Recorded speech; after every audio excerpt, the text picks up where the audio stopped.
Bien le bonjour les clowns, c'est Jérémien, j'espère que vous allez bien. On se retrouve aujourd'hui pour une nouvelle vidéo, une critique horrifique. Et donc cette fois-ci, on va revenir sur encore une fois un film récent. Un film dont là personnellement, j'avais plutôt bien aimé la première fois que je l'ai vu au ciné. Un univers que je suis toujours fan franchement et que j'espère voir la suite des épisodes. Puisqu'il y aura d'autres épisodes qui vont arriver plus tard au cours de notre vie. Puisque j'ai vu qu'un épisode 11 et l'épisode 12 a été confirmé. Et donc j'ai vraiment hâte. Mais si nous allons parler du 10e épisode de la saga que j'aime tellement. Donc ici on va parler de Saw X ou Saw 10, appelez ça comme vous voulez. Sorti en 2023, c'est réalisé par Kevin Gruters, le même qui avait réalisé je pense le 6e et 7e épisode. Et qui avait été monteur sur les premiers films. Donc voilà, c'est réalisé par un habitué qui connaît très bien la saga. Donc je vois pas en quoi ce serait mal. Et il a fait un meilleur boulot quand même que Darlene Bousman, hein, c'est moi qui vous le dis. Hein. Donc, je tiens à rappeler aussi que ce film-là a lieu entre Saw 1 et Saw 2. Donc, ce film-là, c'est, on va dire, un peu un retour aux sources. On peut dire ça, on va appeler ça comme ça, entre guillemets. Alors, au niveau scénario, c'est qu'on retrouve John Kramer qui va se rendre au Mexique car il a vu il y a une espèce de... Il y a un groupe de médecins qui pourrait être capable de le guérir de son cancer du cerveau. Parce que je rappelle que John Kramer est atteint d'un cancer à son cerveau. Et il espère que là-bas, il puisse trouver un remède pour le guérir. Sauf qu'il va se rendre compte ces médecins sont en fait des arnaqueurs qui volent l'argent des autres. Et donc, à ce moment-là, John va revêtir son masque de Jigsaw pour faire payer ses victimes, enfin ses médecins, de l'avoir mené en bateau. Voilà, un scénario assez, on va dire, simple. C'est simple le scénario. C'est juste, il pensait avoir une solution. Non, il s'est fait arnaquer, donc du coup, il va se venger. Voilà, c'est très simple. C'est vraiment simple. Alors, ma relation avec ce film-là, eh ben, j'ai été le voir à sa sortie. Il y a une réaction à chaud sur la chaîne. Mon avis n'a pas trop changé. J'aime beaucoup Saw X. Franchement, je l'aime beaucoup. Mon avis n'a que très peu changé. J'avais bien aimé le film. J'ai bien aimé là, on fait revenir le personnage de John Kramer. Ça m'a fait... ça m'a fait mal. Ça m'a fait mal. Qu'est-ce que je raconte? Ça m'a fait du bien. Ça m'a fait du bien, franchement. Je suis bien content là, on voulait... Et puis quand j'avais vu les bandes annonces, ça me donnait envie. Enfin, la seule bande annonce que j'ai... Non, il y en avait une ou deux, je sais plus. Bref. Et bref, les bandes annonces me donnaient clairement envie. Elles me donnaient vraiment envie. J'avais qu'une hâte, c'était de le voir. J'ai été le voir et je ne suis pas déçu de mon achat au ciné. Je ne suis pas déçu que j'ai été le voir. J'ai pas du tout été déçu. Et je l'ai réacheté ici. Enfin, je l'ai acheté en Blu-ray pour compléter ma collection. Ici, j'ai tous les films. Même Spiral, oui, ouais, je sais, je suis un pigeon. Voilà, que voulez-vous? Qu'est-ce que vous voulez? Je suis un pigeon, voilà. Bref, on va y aller sans plus attendre parce que j'ai beaucoup de choses à dire sur Saw 10. Vous vous en doutez bien, je suis un fan de la saga, donc j'avais des choses à dire sur ce film-là. Donc on va y aller avec les points positifs. Alors, point positif, ce qui m'avait beaucoup plu, c'est que là, on a une ambiance qui... enfin, l'ambiance, pas vraiment ça, c'est beaucoup plus tard. On va dire que là, on a un vrai retour aux sources des 3 premiers films. Ça me fait extrêmement plaisir, honnêtement, parce que je préfère là, parce qu'au début de la saga, ça partait pas à droite et à gauche ou quoi que ce soit. Alors là, c'était encore un peu tout frais, tout était encore clair et net et tout. Quand tu regardes les 3 premiers films, c'était clair et net, il n'y avait pas de problème et tout. Tu te perdais pas et tout. Alors que là, à partir du 4e, tu te dis, tu vas là, puis par là, puis là, puis là, puis là, là, et après au final, tout se réunit. Tu vois ce que je veux dire? C'est que là, on se perd pas complètement. On est vraiment à un retour aux sources des 2 premiers films, voire le 3 aussi. Et j'ai envie de dire, on en avait besoin. On en avait clairement besoin. J'étais bien content on est revenu aux sources des 3 premiers films. 3 premiers films qui, comme je l'avais dit, je le dis et je le répète, c'est pour moi les meilleurs épisodes de la saga à mes yeux. Je préfère cela plutôt que le 4, 5, 6, Jigsaw et Spiral qui sont pour moi très en dessous. Hein. Mais le retour aux sources, digne des 2 premiers films, ça me fait extrêmement plaisir. En plus, le film se déroule entre le 1 et le 2, donc c'est génial, quoi. C'est génial. Qu'est-ce que vous voulez de plus? Voilà, qu'est-ce que vous voulez de plus? Une petite séquence de quelques secondes qui est sympa quand tu as une séquence de, on va dire, de conseillers avec d'autres cancéreux qui se confessent. C'était plutôt intéressant. C'était plutôt intéressant pour montrer il n'y a pas que John qui est souffrant. C'est-à-dire, il y en a un qui a un cancer je sais plus moi, au poumon, qui a un cancer, je sais pas moi, du pancréas, je sais pas moi, un truc à suivre. Je sors au hasard, hein, mais c'est pour vous dire. Bien sympa le fait qu'au quoi, là, on a un petit conseiller de cancéreux pour bien marquer qu'au quoi, ils sont tous désespérés. Genre, ils espèrent tous de trouver une solution à leur cancer. Ça, c'est ce que beaucoup de gens aimeraient avoir, même actuellement de nos jours. C'est que quand tu as le cancer, la seule chose que tu veux, c'est être guéri. Parce que tu n'as pas envie de mourir directement.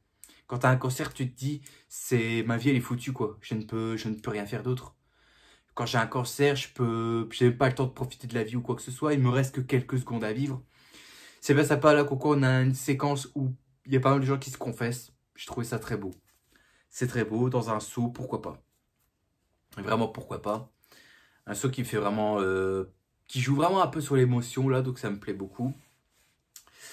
Là, alors là, je vais rentrer directement dans le vif du sujet. Ce qui me plaît vraiment, c'est le retour de John Kramer, toujours joué par Tobin Bell.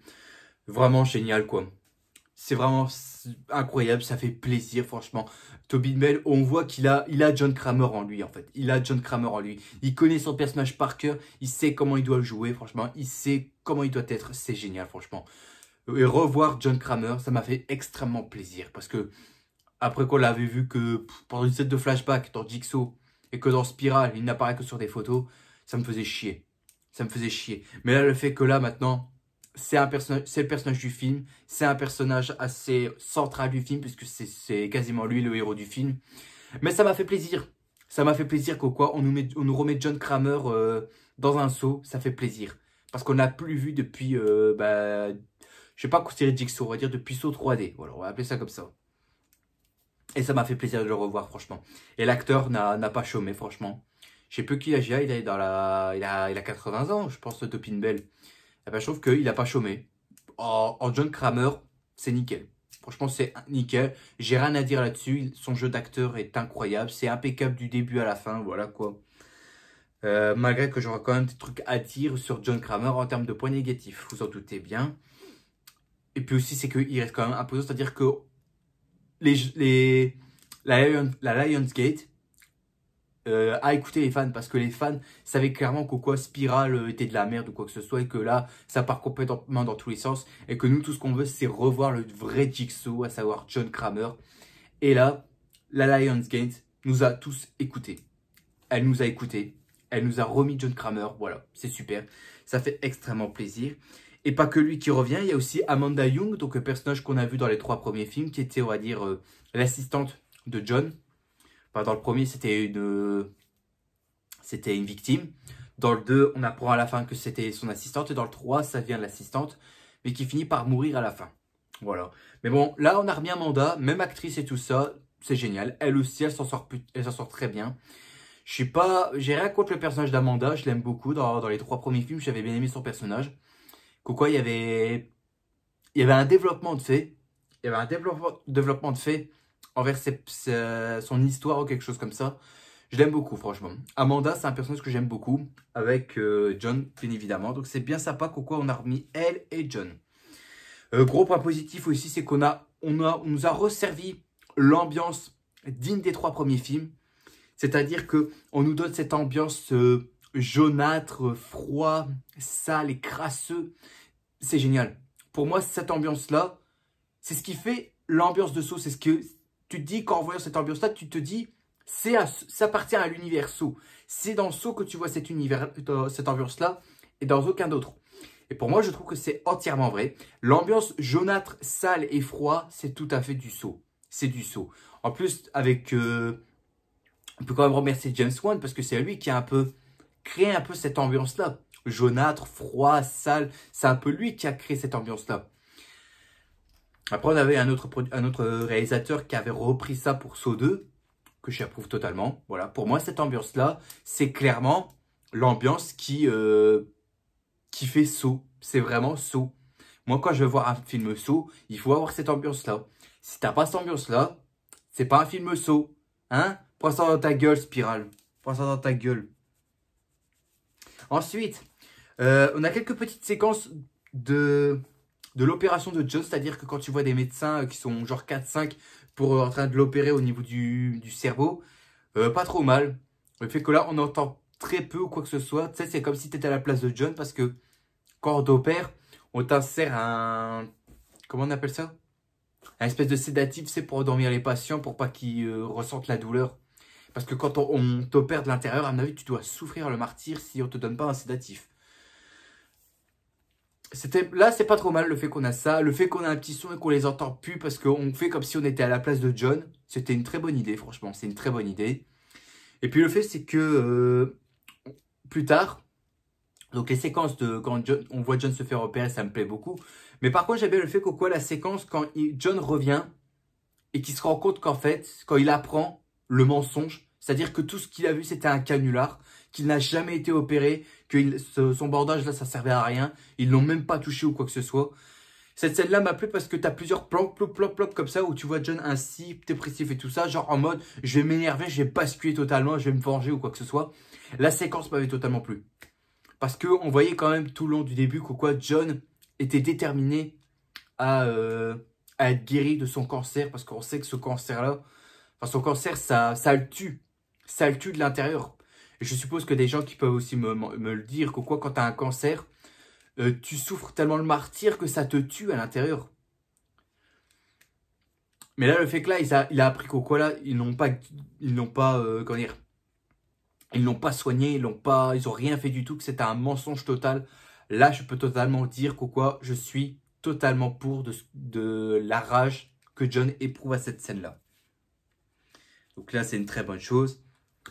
Pour parler de la musique toujours composée par le même compositeur, à savoir Charlie Clouser, eh ben, toujours impeccable. C'est impeccable. Et là, il a quand même travaillé. C'est-à-dire qu'il n'a pas repris comment dire, des musiques, des anciens films ou quoi que ce soit. Non, là, il a retravaillé. Il s'est dit, je vais reprendre deux, trois petits thèmes, deux, trois parties sur certains thèmes, mais je mets pas le thème complètement. Genre, je vais le retravailler. Je garde juste ça et hop, je travaille le reste. Le fait qu'il ait fait ainsi me dérange pas du tout. Parce que c'est du travail. Il a quand même cherché. Et toutes les musiques m'ont plu dans ce film-là. Il y avait même des petits... il y avait même des petits sons qui rappelaient clairement les bruits des premiers films. Moi, ça m'a plu. J'avais l'impression de revoir comment dire, non, j'ai l'impression qu'en fait, toutes les musiques-là, c'est un peu un hommage des trois premiers films, en fait. T'as l'impression qu'en fait, Charlie Clouser, quand il a fait les petits sons, quoi que ce soit, c'est à la fois un hommage parce que c'était pour se dire, mon meilleur travail que j'avais fait sur les sauts, c'est les premiers. Je suis même prêt à parier que c'est ça, en fait. Et que pour moi, je suis entièrement d'accord. Pour moi, son meilleur travail qu'il a fait sur les bandes son de Saw, c'est les trois premiers films, voilà. Donc Charlie Clouser, bravo. J'avais bien aimé aussi ce compositeur dans Dead Silence, voilà. Alors là, c'est parti, là on va se lancer un petit peu, parce que là ça fait se dire, vous vous dites, il n'y a rien, quoi, tu parles pas des pièges ou quoi que ce soit, eh ben on y est. Alors le piège du chauffeur m'avait plu. Le fait là il a des lames de rasoir, enfin une espèce de lame et tout, avec des espèces de bombes attachées à ses poignets ou quoi que ce soit, et qui doit couper à l'intérieur de sa chair pour retirer les bombes, sinon ça explose et il n'y aura plus ses mains. Le piège était sympa, ça m'avait rappelé les sangles qu'il y a aux poignets et chevilles qu'on avait dans le 6e épisode. C'est bien sympa, j'avais trouvé cette petite référence cool. Et puis le piège m'avait plu. Le fait là il est obligé de se couper le bras et tout pour retirer la bombe et tout.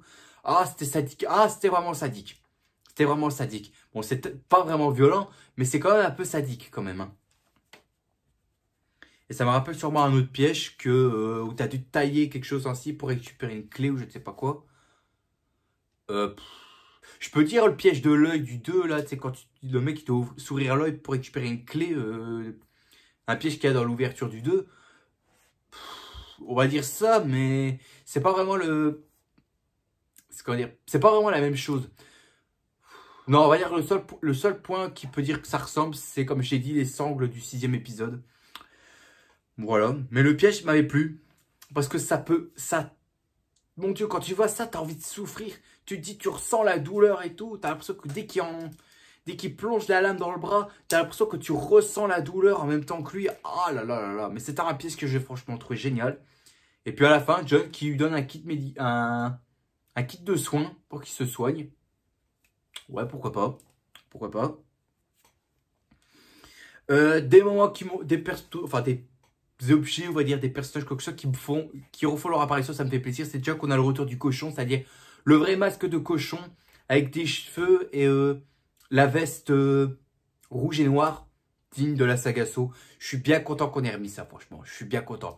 Pas comme dans Spiral, là, où il y avait le mec, il avait un manteau d'hiver noir avec juste le masque de cochon, c'est tout. Ça, j'ai trouvé ça fainéant.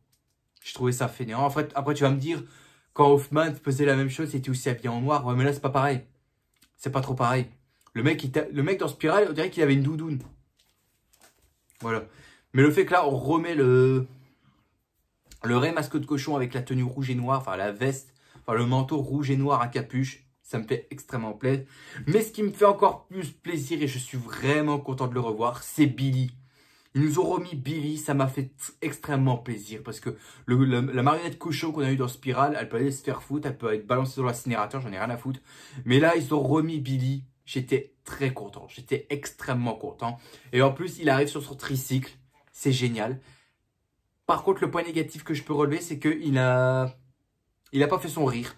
C'est dommage, c'est dommage. Tu l'as pas fait complètement, c'est dommage.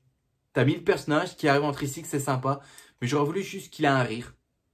J'aurais voulu juste qu'il rigole, ne serait-ce qu'une fois. Mais on n'a pas eu ça. C'est dommage. Pourtant, le fait de revoir Billy, la marionnette, ça m'a fait plaisir. Parce que pour moi, c'est un peu le personnage qui porte l'univers Saw, en fait. Avec John Kramer. Parce que quand tu penses à Saw, tu penses à quoi d'abord? D'abord à la Billy. Et après, tu penses à John Kramer. Voilà. Pour moi, Billy et John, ce sont les deux visages qui, pour moi, représente Saw. Tu tapes Saw sur Google ou quoi que ce soit, la première personne que tu vas tomber, c'est Billy. Voilà, parce que Billy, c'est l'image de la saga. Et John Kramer, c'est le cas aussi. Hein. Mais le fait que là, on a remis Billy, ça m'a fait plaisir. Ainsi que le masque de cochon, vous m'avez compris. On a aussi le début des pièges. Quant à les victimes qui sont en groupe. Ça aussi, très bonne explication de comment ça a été créé. Comment ça a été créé, c'est franchement une très bonne explication. Parce que je rappelle que les pièges en groupe, ça n'apparaît qu'après, à partir de Saw 2. C'est-à-dire que dans Saw 1, il n'y avait pas du tout ça. Et dans les flashbacks qu'on avait eu à partir de l'épisode 4, voire un petit peu aussi de l'épisode 3, on n'avait pas du tout ça. C'était que des personnes qui se débrouillaient en solo. Et c'est qu'à partir de Saw, enfin les événements de Saw 10, c'est à partir de là qu'on nous montre quoi ils commencent les pièges en groupe.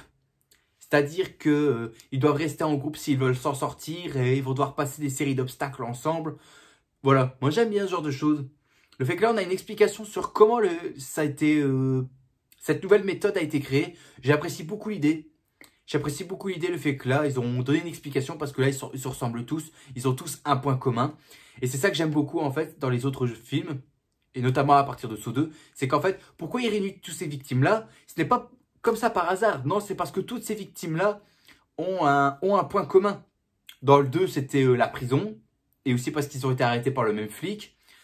Quoi d'autre? Dans le 5, dans le 5, c'était parce qu'ils avaient laissé les gens mourir et que c'était des arrogants ou quelque chose comme ça.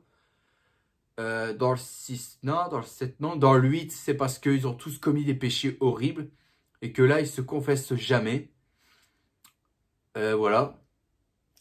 Voilà, moi j'aime bien le fait qu'on là. On a des pièges, mais avec on fait des groupes. Parce qu'ils ont tous un lien. Moi, j'apprécie beaucoup cette idée-là. J'avais cette idée-là. Et aussi, une autre scène qui vient en même temps. C'est que tu as une scène où tu as John et Amanda qui arrivent devant eux et qui montrent pourquoi ils sont imposants parce qu'ils savent tout. Ils savent tout en révélant la vérité sur eux. Et j'étais choqué d'apprendre ça. Qu'en en fait, les faux médecins, donc les arnaqueurs, ils ont arnaqué, je crois, 34 personnes. C'est quand même beaucoup. 34 personnes. Ils en ont rien à foutre, ils s'inquiètent même pas pour eux. Donc là, je suis bien content Amanda et John vont s'occuper de leur cas. J'apprécie totalement ce genre de choses. Et là, j'aime bien le fait Amanda me dit qu'elle sait rien. C'est John qui prend toujours la parole. Et à cette séquence-là, tu la regardes, putain, mais John Kramer, il a une prestance, il est imposant. Moi, j'aime beaucoup à ce moment-là. Ça montre il est imposant, il a peur de rien, John. Je l'adore, franchement. J'adore John Kramer. C'est un personnage que, sans lui, la saga Saw, pour moi, n'aurait plus existé actuellement. On va parler ici d'autres pièges qui vont arriver maintenant, les autres pièges des autres victimes. Alors déjà, le piège de Valentina qui était vraiment complexe, il était vraiment très complexe comme piège.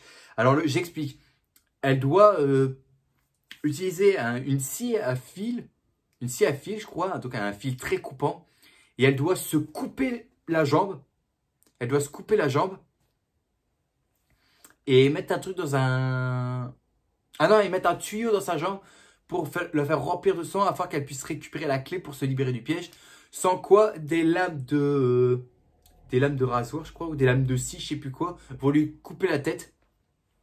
Ce piège-là, franchement, génial. Au début, je pensais que c'était une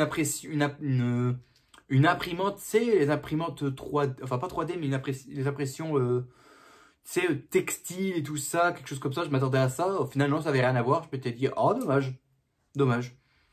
Mais au reste, le piège était vraiment complexe. J'ai trouvé franchement assez...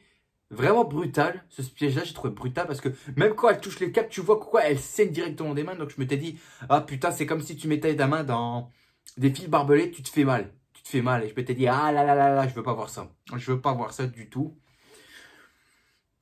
Mais bon, j'aime beaucoup. J'aime beaucoup, c'est violent et tout, j'apprécie beaucoup.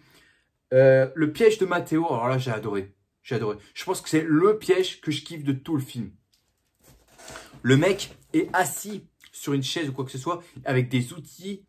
Et il doit faire quoi? Il doit se perforer le crâne pour lui extraire un bout afin de récupérer une clé. Ce piège-là, franchement, le plus brutal que j'ai vu de tout le film. Franchement, c'est le plus brutal. Et en plus, le fait qu'il se dissèque le cerveau, ça me rappelle encore une fois l'opération de John par le docteur Lindenlund dans le 3e film. C'était vraiment sympa. En plus, j'ai bien fait que pour ce piège-là, c'est Billy qui rapporte l'équipement. C'était drôle, c'était drôle. Et après, vu que le mec il perd, il se fait tuer avec un espèce de masque. Et je pense qu'il s'est fait brûler ou un truc ainsi. Mais on le voit pas. On voit pas ce qui se passe ou quoi que ce soit quand il meurt. C'est dommage. Je préférerais dès qu'il a le masque, hop, il rouvre et on voit un peu qu'est-ce qu'il a. Genre qu'il a perdu sa peau ou alors qu'il s'est fait brûler complètement. Je sais pas, j'aurais voulu voir un truc ainsi. On l'a pas eu, mais bon, c'est pas trop grave. Mais le point positif quand même, c'est que le piège est pour moi réussi à mon sens. Il est réussi totalement à mon sens. Et puis aussi, on a le piège de Gabriella, donc la jeune fille qui n'est pas trop mal. Honnêtement, elle n'est pas trop mal, je vais pas mentir, elle est pas trop mal. Elle doit se péter un pied et une main.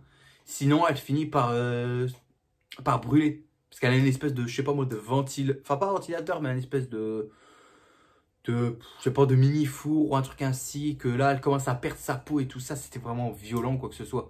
C'était pas trop mal, c'est pas le piège que j'apprécie énormément, mais on va dire que le piège était pas trop mal.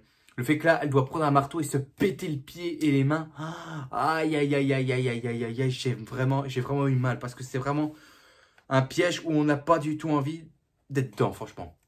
Que ce soit aussi pour le piège de Valentina ou encore celui de Matteo. J'espère qu'il n'y en a aucun qui va survivre dans le piège de Matteo parce que celui-là, il est brutal chez brutal quand même. C'est brutal chez brutal et j'espère vraiment qu'aucun ne sera là-dedans. Et puis pour continuer, on a la scène, le moment de révélation. Le moment de révélation avec le thème saut. Heureusement qu'il est là, j'étais content de l'entendre. Puis à ce moment quand il sort, j'étais comme ça. J'étais assis sur mon siège, je regardais et tout, j'écoutais et tout. Parce que c'est vraiment le point positif de tous les films Saw, c'est que la scène de révélation, avec le thème final, le vrai thème qui se lance, ça veut clairement dire que voilà, tu vas assister à une des meilleures séquences du film. Et la séquence m'avait plu, pour montrer que quoi en fait, si John et Amanda se sont fait choper par les deux autres, c'est que ça faisait partie de leur plan. Ça faisait partie de leur plan. Et là, j'ai trouvé franchement très intelligent. C'est très intelligent ce plan. Comment c'est révélé, comment ça explique et tout ça. Moi, j'aime beaucoup. J'apprécie énormément comment la scène se tourne et tout. Ça se finit même par un piège où les deux arnaqueurs doivent s'entretuer pour s'il y en a un qui veut s'en sortir ou pas. Voilà. Pour moi, cette scène-là, ça fait vraiment saut. Et cette scène-là est 15 fois au-dessus que la scène de fin de Spirale. Voilà. Elle est 15 fois au-dessus. Et puis pour finir, on a une scène post-générique, franchement très gentille, franchement très amicale. C'est-à-dire qu'on a une scène post-générique où John retrouve son mec, enfin le gars black qui lui avait conseillé les arnaqueurs. Il le retrouve afin de l'attacher dans la salle de bain du premier film. Et John n'est pas tout seul parce qu'il est accompagné d'un autre personnage qu'on va connaître dans les autres films qui sont arrivés, à savoir à partir du 3e et 4e film. Il s'agit de Mark Hoffman et c'est joué par le même acteur en plus. Là, j'étais étonné qu'ils ont remis Mark Hoffman. Je ne m'attendais pas à ce qu'on allait le remettre. Moi, je m'attendais à ce qu'ils allaient remettre, je sais pas moi, Lawrence Gordon ou peut-être nous donner des explications sur Adam. Et voilà quoi. Mais non, en fait, ça veut clairement dire qu'en fait, Adam, il est réellement mort. Lawrence n'est même pas venu le chercher, donc voilà. Donc c'est bien qu'au quoi là, on repart pas sur ça. On considère vraiment qu'il est mort. Pourquoi pas. Mais en bref, la scène post-générique dans la salle de bain avec Hoffman, je m'étais dit, ah, c'est un bel hommage. C'est un bel hommage parce que ça montre clairement qu'au coin, on connaît bien la saga, on sait ce que les fans veulent voir. Et c'est cool. Voilà pour les points positifs. Maintenant, les points négatifs, j'en ai trouvé un bon paquet des points négatifs. Donc, on y va. Alors, comme je t'avais dit, pourquoi le scénario me plaisait bien, mais je dois vraiment être honnête totalement, c'est qu'en fait, le scénario, à mon sens, il est trop simple, en fait, parce que le fait que John veut guérir ou quoi que ce soit, c'est vraiment simple, c'est vraiment trop simple, et puis c'est limite pas choquant parce que il n'y a plus de suspense dans ce film-là, parce que le trailer nous a tout dit. Le trailer nous a clairement tout révélé, ce qu'il allait avoir dans le film. Donc, c'est pas réellement une surprise. On sait direct que John va aller au Mexique pour trouver un moyen de soigner son cancer. Et qu'en fait, il se rend compte qu'il va se faire arnaquer. Tout est dit dans le trailer, en fait. C'est ça le problème. Tout est dit dans le trailer. Et ça m'énerve, ça. Que dans tout film, que ce soit un film d'horreur ou autre chose, c'est qu'à chaque fois qu'un film t'intéresse, à chaque fois dans une bande-annonce, ils te foutent le scénario, enfin, te mettent l'entièreté du scénario en un trailer de 2, 3, 4 minutes. Voilà. À chaque fois ils font ça, ça m'énerve. Ça m'énerve parce que j'ai envie de te dire, quand on voit ça, c'est-à-dire qu'on en apprend beaucoup trop. Et que dès qu'on va voir le film, ce sera plus un suspense. On le sait tout, on sait tout ce qui va se passer. Donc voilà, le scénario pour moi est un peu trop simple à mon goût. Le premier piège du film qu'on voit, c'est le piège de l'aspirateur que John s'était imaginé, parce que c'est pas vraiment un vrai piège, c'est un piège qu'il s'est imaginé. Le piège, je n'ai pas trouvé ça marquant, il m'a pas vraiment impressionné parce qu'on voit que, enfin, il avait attaché une espèce de sangle avec l'aspirateur pour que, une fois que ça se lance, ça retire les yeux de la victime. J'ai trouvé le piège assez, comment dire, timide. Assez timide parce que les yeux, quand ils sortent, tu voyais que c'est pas des vrais yeux. C'est fait c'est quoi encore? Comment ça s'appelle? Enfin bref, tiens, en espèce de petite boule là, que tu mets pour les décos d'Halloween. J'ai l'impression de voir ça en fait. Et c'est pas réellement... mais c'est pas un piège qui me marque en fait. C'est pas un piège que j'ai trouvé vraiment... je vais pas dire sanglant, mais un piège assez violent. Que ce soit une vraie torture quoi. Là, le seul truc qu'il fait, c'est activer la manette pour se briser les doigts. Ah ça par contre, c'est torture. Mais sinon, à part ça, il n'y a rien. Pour moi, le piège ne m'a pas spécialement marqué. Je ne suis pas spécialement fan du tout. Et là, je dois rentrer sur vraiment un point négatif sur John. Dans le sens où certains vont vraiment pas être d'accord sur ce que je vais dire. Mais je trouve que dans ce film-là, John Kramer n'est pas respecté du tout. Parce que dans ce film-là, c'est limite le héros du film, en fait. C'est le héros principal du film. Et donc, du coup, on l'humanise. Et pour moi, ça va pas du tout le fait qu'on là, on fait en sorte à ce que là, John Kramer soit un héros. Même par moment, dans le film, il fait des choses assez gentilles ou quoi que ce soit par moment. Mais pour moi, c'est pas du tout ça. Quand j'ai connu Jigsaw, quand j'ai connu John Kramer, je voyais un mec qui était assez cruel, assez maniaque, qui ne donne aucune chance de survie à ses victimes. C'est-à-dire que moi, je ne vais pas vous aider, c'est à vous, démerdez-vous. À chaque fois, John Kramer, c'était ça. Je te jure que c'est vraiment ça. Hein. Et dans ce film-là, John est un héros. Et moi, pour moi, il ne faut pas le voir comme un héros. De base, Jigsaw, dans l'univers en question, c'est l'antagoniste. Ce n'est pas un protagoniste, c'est l'antagoniste en question. C'est le méchant, c'est pas le héros. Et le fait que là, on en fait un film où c'est un héros, ou même pire, un anti-héros, Ben, pour moi, c'est pas du tout ça, en fait. Parce que moi, je vois plus Jigsaw comme étant l'antagoniste en question. Lui montrer que c'est le méchant imposant, qui a une longueur d'avance sur tout le monde. Mais là, le fait qu'on en fait un héros, c'est pas vraiment comme ça, en fait, que j'imagine Jigsaw, en fait. C'est pas du tout ainsi. Et le fait que là, on l'humanise, pour moi, c'est pas vraiment nécessaire qu'on l'humanise, en fait, John Kramer. Je vois pas pourquoi on veut humaniser un personnage qui a autant de charisme, que c'est un antagoniste quand même assez puissant, faut dire ce qui est. Je vois pas pourquoi on doit l'humaniser, en fait. Pour moi, il faut pas du tout l'humaniser, John Kramer. Comment la saga l'avait installé dans les anciens films, pour moi, c'était suffisamment très bien comme ça. J'aurais préféré qu'il le fasse comme ça, plutôt que nous faire en sorte à ce que ce soit un héros. Parce que là, le fait qu'on là, le mec se venge des arnaqueurs, parce que là, les arnaqueurs, c'est les méchants, et que John Kramer, c'est le gentil, voilà, ça veut tout dire. Pour moi, John Kramer ne doit, je répète même pour les autres films, c'est que John Kramer ne doit pas être un héros. Ça doit être un méchant, c'est pas un héros. Faut pas confondre. Hein. C'est ça qui m'énerve tellement, c'est que les gens ont encore du mal à comprendre. Faut arrêter. Les héros et les méchants, c'est pas pareil. Hein. Les héros ne sont pas des gentils, les méchants ne sont pas des héros. Faut arrêter. Faut arrêter là. Arrêtez de me raconter des conneries. Et puis aussi, c'est que la VF qu'ils ont choisi pour Jigsaw n'est pas spécialement géniale. Simplement parce que la VF traditionnelle qu'on avait eu dans les 8 premiers films, je l'avais dit dans une vidéo, mais cette VF-là nous a quittés en 2022. Donc du coup, on a perdu la voix. La vraie VF de John Kramer, c'est décevant à entendre, c'est choquant à entendre. Donc du coup, ils ont dû trouver une autre VF. Et la VF qu'il a, j'aime pas trop. Je suis pas spécialement fan. Il n'y a pas le côté voix imposant, charismatique comme on a vu avec la première VF. On retrouve pas ça du tout. Mais on retrouve pas ça du tout. Donc du coup, j'ai du mal à m'attacher à cette voix-là. T'as l'impression qu'en fait, Jigsaw, il n'a pas vraiment une voix assez...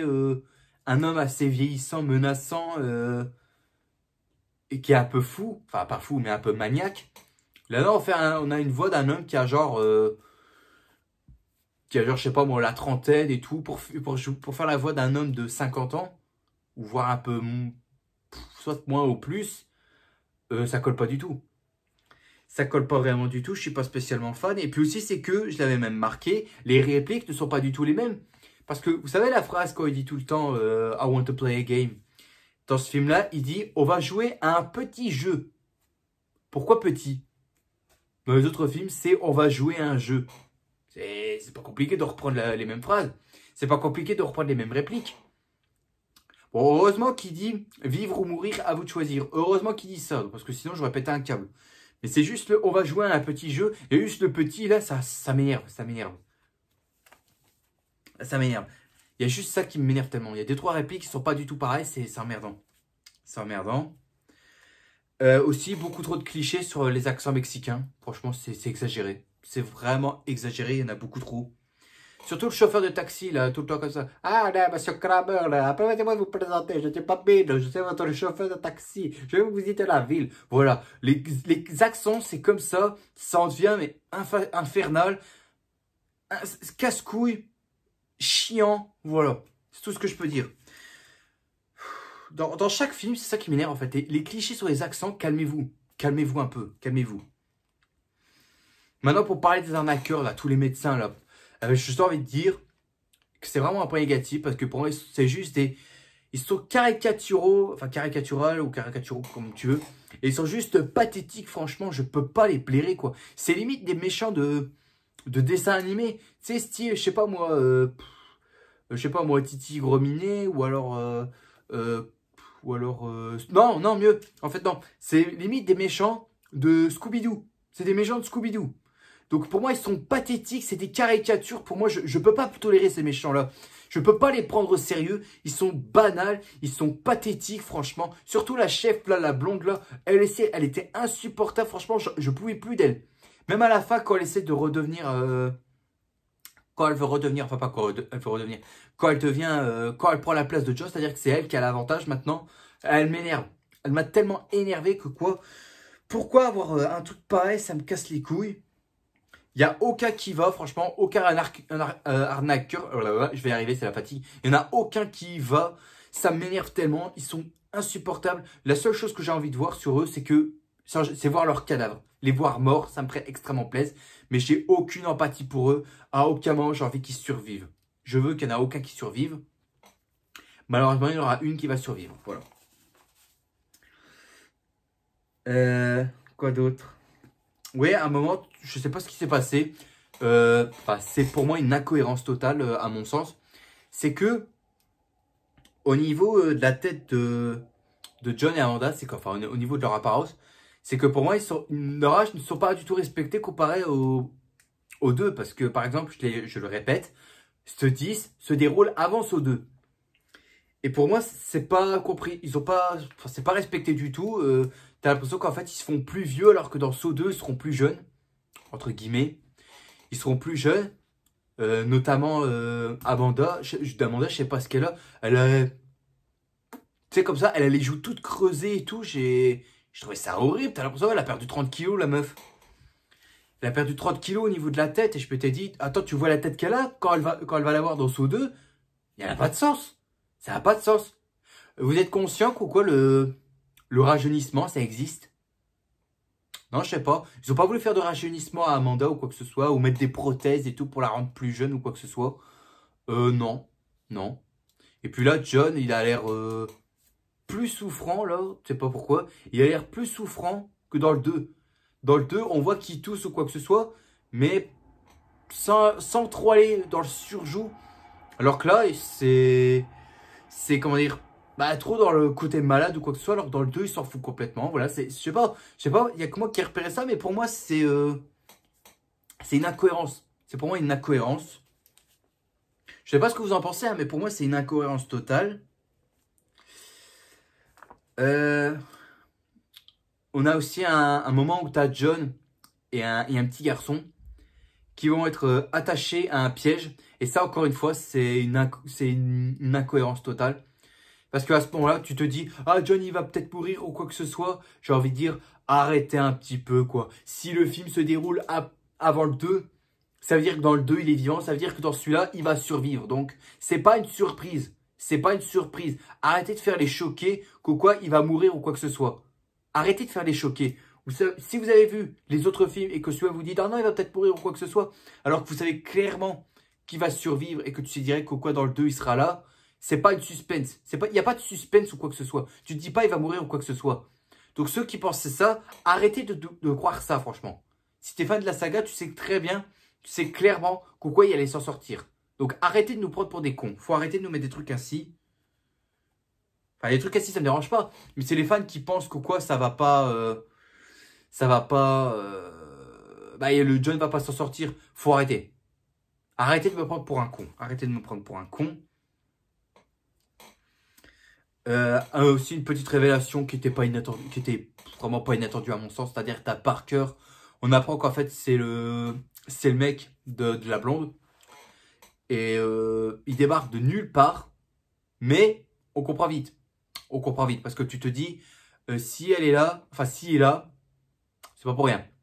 c'est pas pour rien, donc il n'y a pas de suspense encore une fois, il n'y a pas de suspense parce que si tu connais clairement l'univers Saw, si tu connais chaque détail, chaque personnage, tu sais clairement le retournement de situation qu'il va avoir, il n'y aura pas de suspense. Il n'y aura pas de suspense. Même moi, je l'ai vu venir la première fois que je l'avais... Enfin, je sais plus si la première fois j'avais ressorti ça ou pas. Enfin, je sais plus. Mais quand j'ai revu le Blu-ray, là, je l'avais vu. Je l'avais vu venir. Je l'avais vu venir quoi. Le mec, s'il vient, tu vas pas me dire que c'est pour se venger parce qu'il n'a pas été payé. Ou qu'ils ont piqué son argent. Voilà. Donc voilà. Ensuite, à un moment, tu as la révélation comme j'ai dit, avec le thème de saut ou quoi que ce soit. Tu as les deux qui doivent s'entretuer s'il y en a un qui veut s'en sortir. Et à cette scène-là, tu as la blondasse qui ne meurt pas. What the hell? What the fuck, man? What the fuck, bro? Pourquoi elle ne meurt pas? Pourquoi elle ne meurt pas?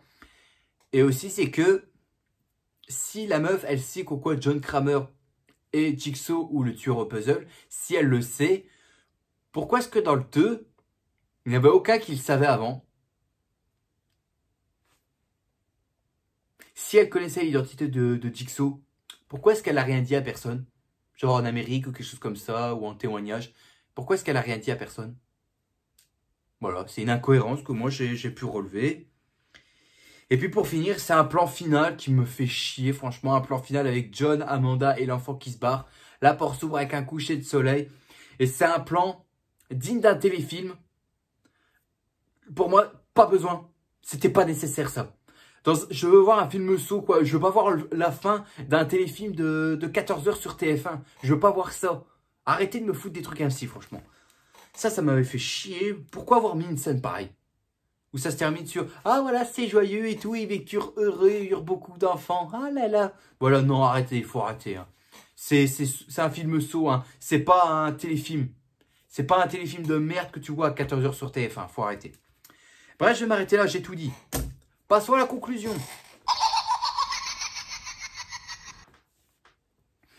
Alors, Saw 10, malgré les points négatifs que j'ai pu relever, parce qu'il y en a certains où c'était vraiment très dur ou quoi que ce soit, c'est quand même un film dont j'aime beaucoup. J'aime beaucoup parce qu'on on retourne aux sources, l'ambiance digne des on a une ambiance des 3 premiers films, nous fait revenir John Kramer et Amanda Young, ça me fait extrêmement plaisir. Des pièges qui sont vraiment assez tordus, assez violents. La même musique, donc jouée par le même compositeur des premiers films. Voilà, pour moi, Saw 10 est pour moi, à mon sens, une réussite.